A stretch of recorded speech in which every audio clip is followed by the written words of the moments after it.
ఈ వీడియో చూసినటువంటి దేవుని బిడ్డలందరికీ యేసుక్రీస్తు నామములో వందనాలండి అందరికీ. ఇప్పుడు కల్వరి శిలువలో పలికినటువంటి 5వ మాట మనం ధ్యానిద్దాం. బైబిల్ చదువుదాం. యోహాను రాసినటువంటి శుభవార్త 19వ అధ్యాయము 28వ వచనము.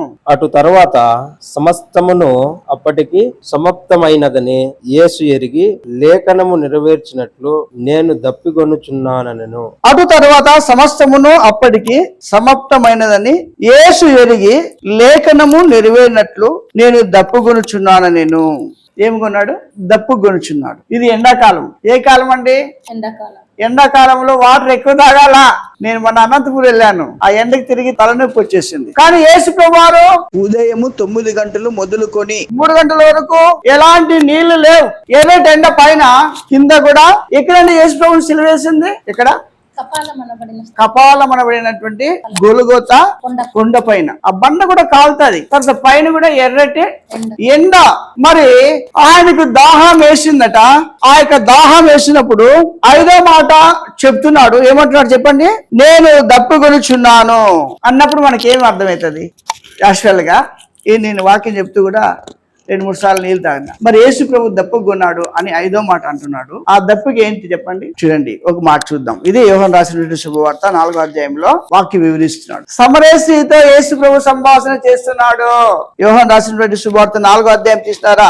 7వ వచనం. సమరయ స్త్రీ ఒకతే నీళ్లు చేదుకొనుటకు అక్కడికి రాగా యేసు నాకు దాహమును కిమ్మని ఆమెను అడిగాను.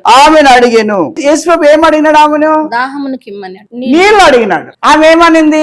నువ్వు యూదుడు, సమరయులము, మాకి మీకు పొత్తు లేదు, యూదా వంశములో నువ్వు పుట్టావు అని చెప్పేసి ఆమె అన్నప్పుడు నిన్ను అడుగుతున్నది ఎవరో నీకు తెలుసా? చదవండి ఇంకా ముందుకేముంది. యూదుడవైన నీవు సమరయ స్త్రీనైన నన్ను దాహమును కిమ్మని ఎలాగడుగుచున్నావని ఆయనతో చెప్పాను.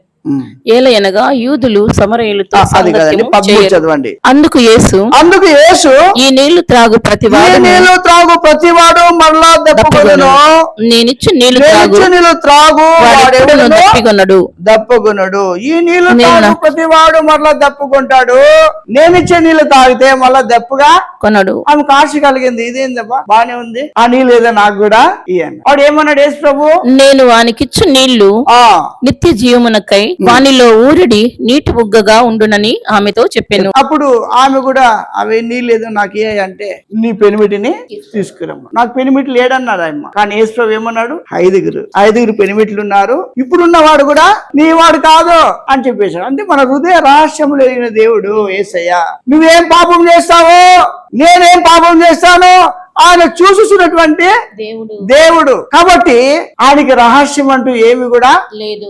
మనం నటించవచ్చు, మనం మనుషులకి పాపం చేసి కూడా చేయకుండా మాదిరి ఉండొచ్చు. కానీ యేసు ప్రభు మనం చీకట్లో చేసేది వెలుగులో నుంచి చూస్తున్నాడు. కాబట్టి ఎప్పుడైతే నీళ్లు అడిగినాడో ఆమె రహస్యం అంతా చెప్పిన తర్వాత చూడండి, 5వ వచనం ఒకసారి చదువుకున్నాము. ఏమన్నాడు? శిష్యులు కూడా ఒక పని చెప్పాడు యేసు ప్రభు. చూడండి ఏం పని అంటే 27.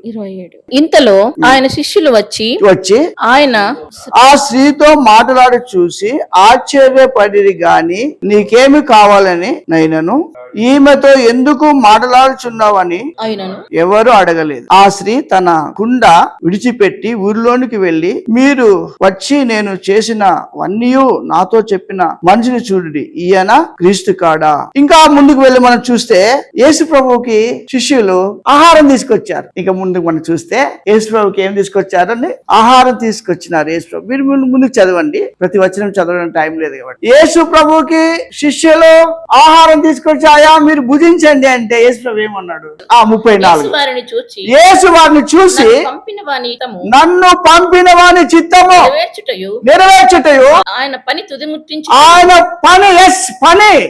పాయింట్ పని ఆయన పని తుది ముట్టించుటయు నాకు ఆహారము. దేవుడు ఈ లోకానికి యేసు ప్రభువును పంపించాడు. ఆ పని తుది ముట్టిస్తే అదే ఆయనకి నీళ్లు నీళ్లు తాగినట్టుగా, ఆహారం తిన్నట్టుగా. దాహము కొని ఉన్నారంటే నీళ్ళు తీసుకొని తాగేది కాదు. యేసు ప్రభువుకి అంతరార్థం ఏమంటే ఆయన పని. ఎవరి పని అండి? తండ్రి చెప్పిన. నువ్వు దేవుని పని చేస్తున్నావు, ప్రభు కుమార్ పని కాదు.